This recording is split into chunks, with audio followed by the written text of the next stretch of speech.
سب سے پہلی بات، مشرک کی عبادت قبول نہیں، اور جو شرک نہیں کرتا اللہ عز و جل اس کی عبادت کو قبول فرماتے ہیں۔ قرآن مجید میں اللہ عز و جل کا فرمان ہے، ذَلِكَ هُدَى اللَّهِ يَهْدِي بِهِ مَن يَشَاءُ مِنْ عِبَادِهِ وَلَوْ أَشْرَكُوا لَحَبِطَ عَنْهُمْ مَا كَانُوا يَعْمَلُونَ۔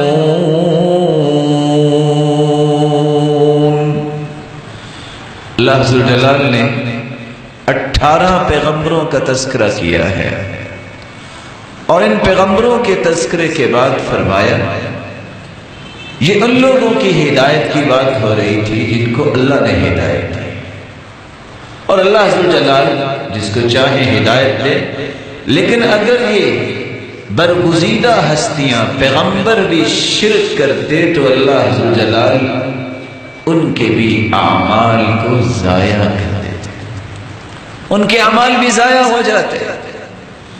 تو شرک جو ہے یہ انسان کے عمل کو قبول نہیں ہونے دیتا، اور اللہ کے رسول صلی اللہ علیہ وسلم کا فرمان ہے صحیح مسلم کے اندر، جب ایک آدمی آیا اور اس نے آ کے سوال کیا مَا الْمُوجِبَةَ، اللہ کے رسول واجب کرنے والی 2 چیزیں کون سی ہیں؟ آپ نے فرمایا من مات لا یشرک باللہ شیئا دخل الجنہ، جس نے زندگی اس طرح گزاری کہ مرتے دم تک اس نے شرک نہیں کیا تو وہ جنت میں جائے گا۔ ومن مات یشرک باللہ شیئا دخل النار، اور جس نے شرک کیا اور توبہ کیے بغیر دنیا سے چلا گیا وہ جہنم میں جائے گا۔ تو جو 2 چیزیں واجب کرنے والی ہیں، شرک سے جہنم واجب ہو جاتا ہے اگر توبہ نہ کرے، اور شرک نہیں کیا تو اللہ عز و جل اس کو جنت میں لے جائے گا۔ رسول اکرم صلی اللہ علیہ وآلہ وسلم کے صحابی بیان کرتے ہیں لا يقبل اللہ من مشرک اشرک بعدما اسلم عملا، ایمان لانے کے بعد کسی مشرک کے عمل کو اللہ قبول نہیں کرتے حتی یفارق المشرکین الی المسلمین، سنن ابن ماجہ کی روایت ہے جب تک وہ مشرکوں کے اعمال کو چھوڑ کر مسلمانوں کی طرف نہیں آ جاتا۔ تو شرک کرنے سے انسان کا عمل کیا، عبادت کیا قبول نہیں ہوتی، نماز بھی قبول نہیں ہوتی۔ مگر نہ اگر آپ مشرکین مکہ کی زندگی کے بارے میں کچھ پڑھیں، طواف تو مسلمان بھی کرتے تھے، مشرک بھی کرتے تھے، سعی مسلمان بھی کرتے تھے، مشرک بھی کرتے تھے۔ وہ مشرک کیوں؟ حالانکہ طواف تو وہی کیا، سعی بھی وہاں ہی کی۔